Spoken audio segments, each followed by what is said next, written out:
श्रोताओं, श्रीमद् देवी भागवत महापुराण का प्रथम स्कंद का यह चौथा अध्याय आप सुनेंगे। प्रसंग है नारद जी द्वारा व्यास जी को देवी की महिमा बताना।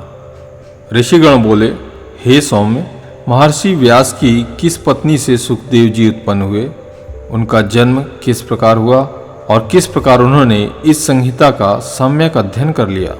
आपके द्वारा ही वे अयोनिज कहे गए हैं, तो फिर अरणी से उनकी उत्पत्ति कैसे हुई। अतः हे महामते, इसमें हमें महान संशय हो रहा है, आप उसका हमें समाधान करें। हम लोगों ने पहले ही सुना है कि महातपस्वी सुखदेव जी गर्भयोगी थे और ऐसी स्थिति में उन्होंने इतने विस्तृत पुराण श्रीमद्देवी भागवत का अध्ययन कैसे कर लिया।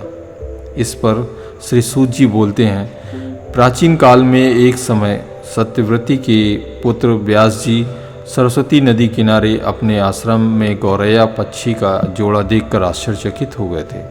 अंडे से तत्काल पैदा हुए लाल मुख वाले सुंदर अंगों वाले एवं पंख रहित शिशु को घोंसले में ही छोड़कर वे दोनों उड़ गए और अत्यंत परिश्रम से चारा लाकर उस शिशु की चोंच में डालते हुए दोनों पक्षी अत्यंत हृदययुक्त होकर उस शिशु के अंगों को अपने अंगों से रगड़ते हुए प्रेम पूर्वक उसके सुंदर मुख को चूम रहे थे। व्यास जी उस शिशु में उन दोनों पक्षियों का ऐसा अद्भुत प्रेम देखकर चिंता में पड़ गए और मन ही मन सोचने लगे, यदि अपने पुत्र के प्रति पक्षियों में ऐसा प्रेम दिखाई दे रहा है तो अपनी सेवा का फल चाहने वाले मनुष्यों में ऐसा प्रेम व्यवहार होने में आश्चर्य ही क्या है। क्या ये दोनों पक्षी इसका सुख साधन स्वरूप विवाह करके स्वयं सुखी रहते हुए इसकी वधू का सुंदर मुख देख पाएंगे? क्या इनकी वृद्धावस्था में यह धर्मनिष्ठ पुत्र पुण्य प्राप्ति के लिए इन दोनों की सेवा करेगा? धन आदि अर्जित करके क्या यह अपने माता पिता को संतुष्ट रखेगा? इनकी मृत्यु के उपरांत क्या विधि पूर्वक प्रेत कर्म करेगा? अथवा क्या गया तीर्थ जाकर यह बालक उनके श्राद्ध आदि कर्म करके उनका उद्धार करेगा? उनके परलोक साधन हेतु क्या यह विधि पूर्वक नीलोत्सर्ग यानी नील वृषभ छोड़ने का कर्म जिसे कहा गया है करेगा? पुत्र के शरीर का आलिंगन और विशेष रूप से उसका लालन पालन इस संसार में सभी सुखों में उत्तम सुख कहा गया है। पुत्र रहित मनुष्य की ना तो सद्गति होती है और ना तो उसे स्वर्ग की ही प्राप्त होती है। अतः परलोक साधन के लिए पुत्र से बढ़कर अन्य कोई उपाय नहीं है। मनु आदि ऋषियों ने भी धर्मशास्त्रों में कहा है कि पुत्रवान मनुष्य स्वर्ग प्राप्त करता है और पुत्रहीन व्यक्ति को स्वर्ग प्राप्ति कभी नहीं होती है। इस बात में अनुमान की कोई आवश्यकता ही नहीं है, अपितु यह प्रत्यक्ष रूप में भी देखा जाता है और साथ ही साथ यह वेद स्मृति आदि का भी सनातन वचन है कि पुत्रवान मनुष्य पापों से मुक्त हो जाता है। रोगावस्था में तथा मरण काल में भूमिशय्या पर पड़ा हुआ संतानहीन प्राणी दुखित होकर अपने मन में विचार करता है कि मेरे घर में पर्याप्त धन है, अनेक प्रकार के पात्र हैं तथा मेरा यह भवन भी अत्यंत सुंदर है, किंतु अब इन सब का स्वामी कौन होगा। चूँकि मृत्यु काल में उस प्राणी का मन अति दुखी होकर भ्रमित होता रहता है, इसलिए उस भ्रांत मन वाले प्राणी की दुर्गति अवश्य ही होती है। इस प्रकार अनेकानेक चिंतन करके और बार बार लंबी तथा गर्म सांसें लेकर सत्यवती पुत्र व्यास जी का मन अत्यंत खिन्न हो गया। इसके बाद मन में बहुत सोच विचार करके अनंत दृढ़ निश्चय करके वे तपस्या के लिए मेरु पर्वत पर चले गए। उन्होंने मन में विचार किया कि मैं विष्णु, रुद्र, इंद्र, ब्रह्मा, सूर्य, गणेश, कार्तिकेय, अग्नि और वरुण इन देवताओं में किस देवताओं की आराधना करूं जो वर प्रदान करने में उदार तथा अभीष्ट फलों को देने वाला हो। इस प्रकार व्यास जी विचार कर ही रहे थे कि उसी समय संयोगवश मुनिश्रेष्ठ नारद जी हाथों में वीणा धारण किए हुए वहां आ गए। उन्हें देखकर सत्यवती पुत्र व्यास जी अत्यंत प्रसन्न हुए। साथ ही उन्होंने अर्घ्य और आसन प्रदान करके उन मुनि से कुशल क्षेम पूछा। कुशल प्रश्न सुन लेने के पश्चात मुनिवर नारद जी ने पूछा, हे दैत्यानंद, आप किस कारण से चिंताग्रस्त हैं, मुझे बताएं। व्यास जी बोले, संतानहीन व्यक्ति की सद्गति नहीं होती और कभी भी उसके मन में सुखानुभूति नहीं होती है। इसी बात को लेकर मैं अत्यंत दुखित हूँ और बार बार यही सोचता रहता हूँ, मैं अभिलाषित फल देने वाले किस देवता को अपनी तप साधना से प्रसन्न करूँ इसी चिंता में पड़ा हुआ मैं आपकी शरण में हूँ। अतः हे महर्षि, अब आप सब कुछ जानने वाले हैं। हे कृपा सिंधु, आप मुझे शीघ्र ही बताएं कि मैं किस देवता की शरण में जाऊं जो प्रसन्न होकर मुझे पुत्र प्रदान कर दे। इस पर सूत जी बोलते हैं, व्यास जी के द्वारा इस प्रकार पूछे जाने पर वेदवेत्ता तथा महामना महर्षि नारद अत्यंत प्रेम पूर्वक कृष्ण दैत्यानंद से कहने लगे। नारद जी बोलते हैं, हे पाराशर तनय, हे महाभाग, आपके द्वारा जो प्रश्न यहाँ मुझसे पूछा गया है वैसा ही प्रश्न पूर्व काल में मेरे पिता ब्रह्मा जी ने मधुसूदन भगवान विष्णु से किया था। मेरे पिता ब्रह्मा जी कौस्तुभमणि की प्रभा से दीप्तमान शंख चक्र गदा और पद धारण करने वाले, पीत वस्त्र धारण करने वाले, 4 भुजाओं वाले, श्री वत्स चिन्ह से विभूषित वृक्ष स्थल वाले, सभी लोकों के कारण स्वरूप देवादिदेव जगत गुरु जगदीश्वर वासुदेव देवेश जगतपति श्रीनाथ विष्णु को ध्यान में अवस्थित होकर कठोर तप करते हुए देखकर अत्यंत विस्मय में पड़ गए और उन्होंने पूछा। ब्रह्मा जी कह बोले, हे देवादिदेव, हे जगन्नाथ, हे भूत भविष्य वर्तमान के स्वामी, आप किस लिए यह कठोर तपस्या कर रहे हैं? अतः हे जनार्दन, आप किसके ध्यान में लीन हैं?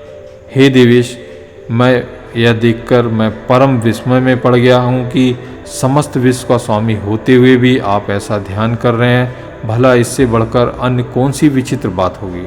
आपके नाभि कमल से प्रादुर्भूत होकर मैं संपूर्ण लोकों के कर्तारू के रूप में अधिष्ठित हूँ। हे लक्ष्मीपते, आपसे भी श्रेष्ठतर कौन देवता है? उस देवता को मुझे बताइए। हे जगन्नाथ, मैं तो यही जानता हूँ कि आप ही आदि स्वरूप और सबके कारण निर्माता और पालनकर्ता और संहारक तथा सभी कार्यों को संपादित करने वाले हैं। हे जगन्नाथ, मैं तो यही जानता हूँ कि आप ही आदि स्वरूप सबके कारण निर्माता, पालनकर्ता, संहारक तथा सभी कार्यों को संपादित करने वाले हैं। हे महाराज, आपकी इच्छा से ही मैं इस जगत की रचना कार्य में प्रवृत्त होता हूँ और सदा आपके ही आदेश से शंकर जी प्रलयावस्था में जगत का संहार करते हैं। हे ईश, आपकी आज्ञा से ही सूर्य आकाश में नियमित रूप से भ्रमण करता है, शुभ तथा अशुभ हवा चलती है, अग्नि ताप धारण करती है और मेघ वृष्टि करता है। और आप किस देवता का ध्यान कर रहे हैं? यह मेरी महती शंका है। मैं तो तीनों लोकों में आपसे बढ़कर किसी देवता को नहीं जानता हूँ।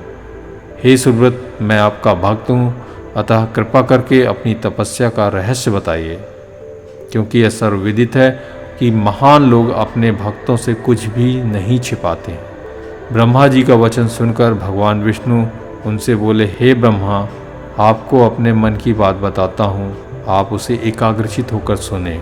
यद्यपि सभी देव दानव और मानव यही जानते हैं कि आप जगत की रचना में, जगत के पालन और शिव जी जगत के संहार के परम कारण हैं।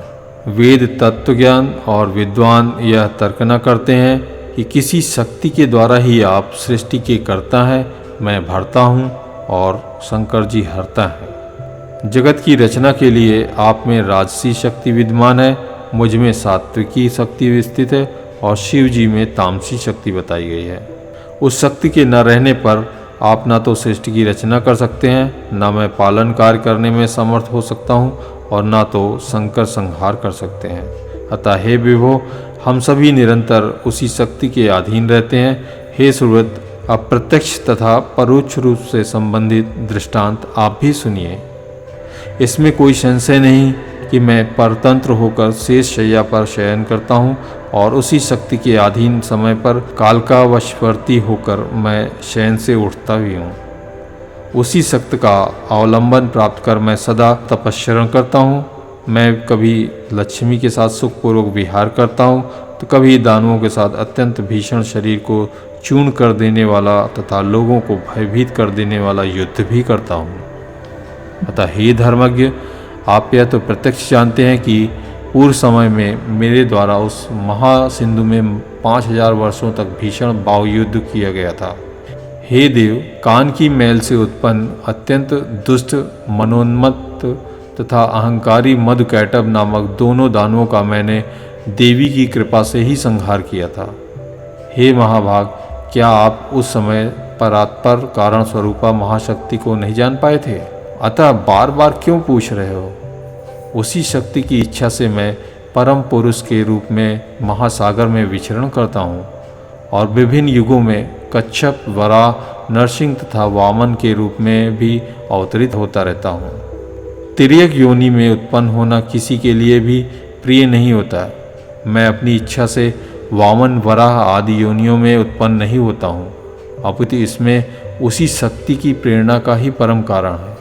भला ऐसा कौन होगा जो लक्ष्मी के साथ सुखदायक विहार का त्याग करके मत्स्यादि नीच योनि में जन्म लेगा? यदि मैं स्वतंत्र होता तो सुखदायिनी शैया को छोड़कर गरुण रूपी आसन पर बैठकर महाभयंकर युद्ध क्यों करता? अतः हे अज, प्राचीन काल में एक बार आपके समक्ष ही धनुष की प्रत्यंचा टूट जाने के कारण मेरा सिर छिन्न हो गया था। तब शिल्पकारों में श्रेष्ठ आपने फिर से मेरे धड़ पर घोड़े का सिर जोड़ दिया था। हे लोक निर्माता, उसी समय से मैं हयग्रीव नाम से लोक प्रसिद्ध हुआ। यह सब आपके सामने ही घटित हुआ था। यदि मैं स्वाधीन होता तो संसार में यह विडंबना कैसे होती? अतः मैं स्वतंत्र नहीं हूँ, अपितु सर्वथा उसी शक्ति के अधीन हूँ। मैं निरंतर उसी शक्ति का ध्यान करता रहता हूँ। हे कमलोद्भव, मैं इसके अतिरिक्त अन्य कुछ भी नहीं जानता। यहाँ पर नारद जी व्यास जी से कहते हैं, हे व्यास जी, भगवान विष्णु ने ब्रह्मा जी से इस प्रकार कहा था, हे मुनिश्रेष्ठ, मेरे पिता ब्रह्मा जी ने वे सब बातें मुझसे कही थी। अतः आप भी कल्याणकारी पुत्र प्राप्ति के उद्देश्य से सर्वदा संशय रहित होकर अपने हृदय कमल में देवी भगवती के चरण बिंद का ध्यान कीजिए और वे देवी आपके समस्त अभिलाषित फलों को अवश्य प्रदान करेंगी।